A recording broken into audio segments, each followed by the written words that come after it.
अरे अरे क्या हुआ गणपत, सुन तो सही। गणपत रुक जाओ। ये सब क्या हो रहा है? इस हरामजादे ने मेरी बहन की इज्जत लूटी, मुझे जान से मार डाला। हरामजादा, मैं तुझे जिंदा नहीं छोड़ूंगा।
अनु बेटे, कब तक इस तरह आंसू बहाती रहेगी?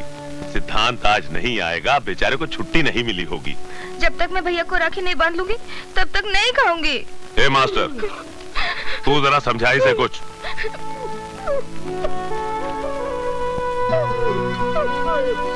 अरे देख देख तेरी तरफ कैसे हाथ बढ़ा रहा राखी बंधवाने के लिए। मास्टर,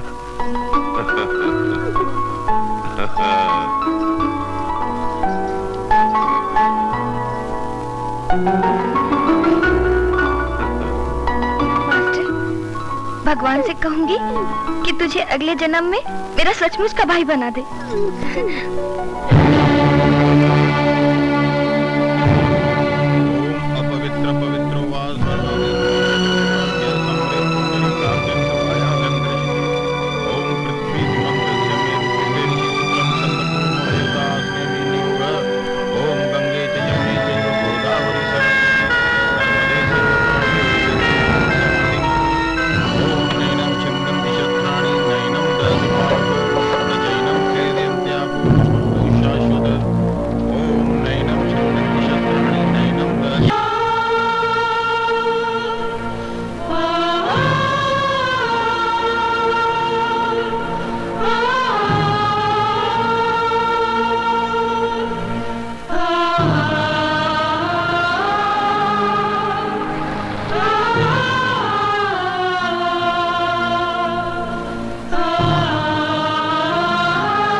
कहां से आ रही है इतनी रात को? सिद्धांत के घर से। क्या करने गई थी? गणपत के पाप का प्रायश्चित करने। उसका बिस्तर गर्म करके। ऊंची हवेली और नीची झोपड़ी वालों में यही तो फर्क है। गरीब नंगे जिस्म को ढकता है और अमीर ढके जिस्म को नंगा करता है। आज सिद्धांत चाहता तो मेरी इज्जत को पैरों तले रौंद सकता था, लेकिन उसने ऐसा नहीं किया। पिताजी, मेरी बात मानिए और गणपत भैया को पुलिस के हवाले करके इस दुश्मनी को यही खत्म कीजिए। रावण के घर में विभीषण गद्दार निकला था और तू मेरे ही घर में गद्दारी कर रही है। अपने ही भाई के गले में फांसी का फंदा देखना चाहती है तू? अन्नू भी किसी की बहन थी। कल आपकी बेटी के साथ कोई बलात्कार करे, उसे जान से मार डाले तो क्या करेंगे आप? जान से मार डालूंगा उस हरामजादे को। तो अपने हरामजादे बेटे को क्यों नहीं मारते आप?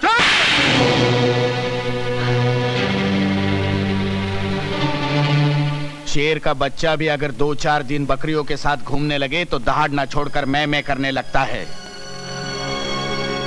ले जाओ इसे अंदर, और जब तक ये हमारी भाषा फिर से न सीख ले, इसे हवेली के बाहर कदम मत रखने देना।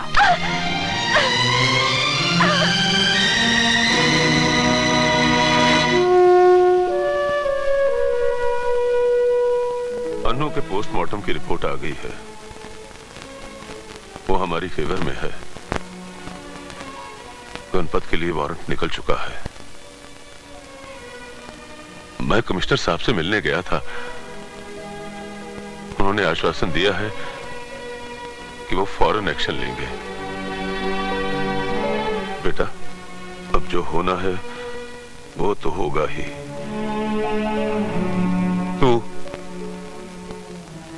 ही मेरे साथ चल बेटा। अगर हम दोनों चले गए तो यहां कुछ नहीं होगा। पुलिस वाले होकर भी हम अपने आप को इंसाफ नहीं दिला सके, तो फिर किस मुंह से उस कुर्सी पर बैठकर मैं लोगों से यह कहूंगा कि मैं उन्हें इंसाफ दिलाऊंगा? मैंने छुट्टी की एप्लीकेशन दे दी है। आप जाइए, मैं बाद में आऊंगा।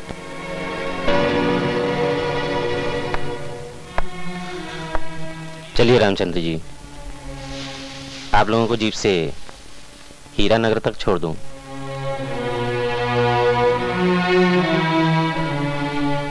सिद्धांत नहीं जाएगा।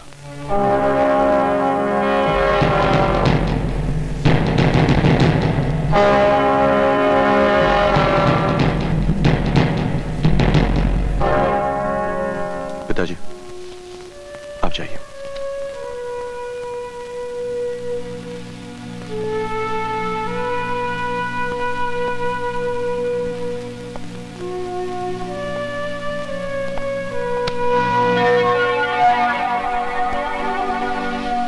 गणपत गिरफ्तार हुआ? वो फरार है। इस पूरे इलाके में उसका कोई पता नहीं।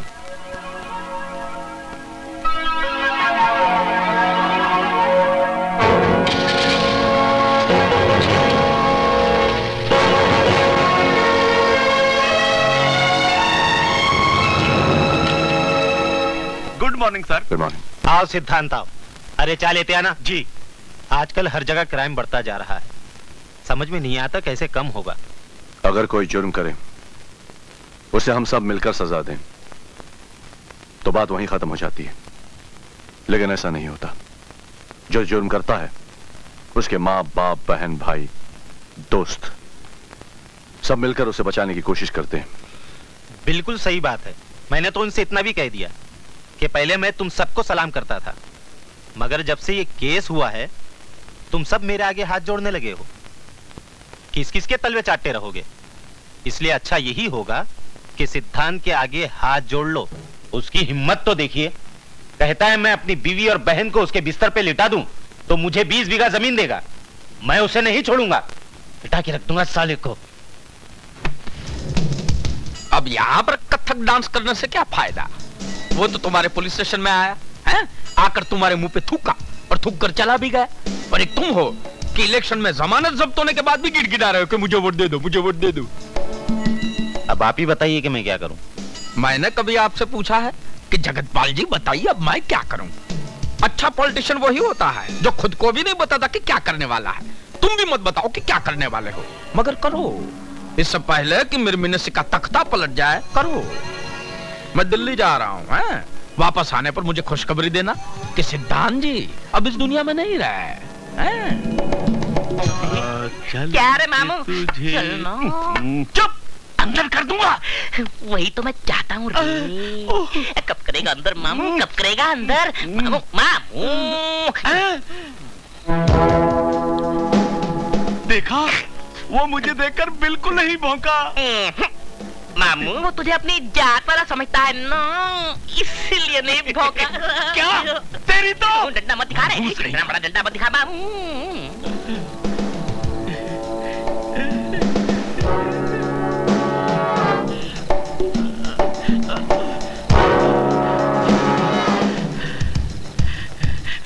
साहब, क्या बात है डूबे? साहब डूबे नहीं, दूबे। साहब आपको जगतपाल साहब ने बुलाया है। गणपत के बारे में कुछ पता चला है, आपसे बहुत जरूरी बात करनी है। चलिए चलो आइए।